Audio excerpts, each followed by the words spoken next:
29 রমজান হওয়ার আগে একটি আমল করেন, আপনার ভাগ্য খুলে যাবে। মাত্র 1 মিনিট সময় লাগবে। আল্লাহর কসম করে বলছি, আপনার নিজের জন্য, নিজের সন্তানের জন্য, ব্যবসা বাণিজ্যের জন্য, বিদেশের জন্য, সব আয় উন্নতির জন্য আপনি একটি আমল করুন। 1 মিনিট সময় লাগবে। আপনি আমল না করেও সওয়াব পাবেন। যুবক, এই ভিডিও পাওয়ার সাথে সাথে তুমি শেয়ার করে দিবা, আমল না করেও সওয়াব পাবা। কিভাবে? এই আমলটা যদি তোমার শেয়ারের দ্বারা অন্য কেউ শুনতে পায়, তাহলে তুমি সওয়াব পেয়ে যাবা। তার আমলের সওয়াব তোমার আল্লাহ রাব্বুল আলামিন আমল নামায় দিয়ে দিবেন।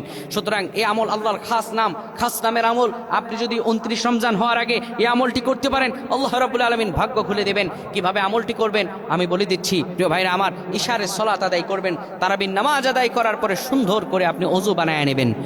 ওযু বানানোর পরে আপনি ঘরের ভিতরে ঢুকে যাবেন। সুন্দর বিছানায় আপনি বসে যাবেন। আপনি এবার যখন পবিত্র বিছানায় ঘুমাবেন, একদম পুত পবিত্র হয়ে ঘুমাবেন। ঘুমানোর আগে হাতের করগুনে আপনি 100 বার পড়বেন ইয়া মালিকু,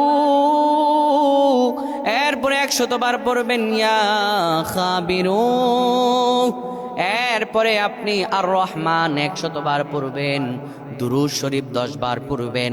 দুটি হাত তুলে আল্লাহর কাছে যদি দোয়া করতে পারেন, আমার আল্লাহ রব্বুল আলামিন আপনার সব সমস্যাগুলো দূর করে দেবেন, রিজিকে বারাকা দান করবেন, মনের সব আশাগুলোকে আমার আল্লাহ পূরণ করে দেবেন।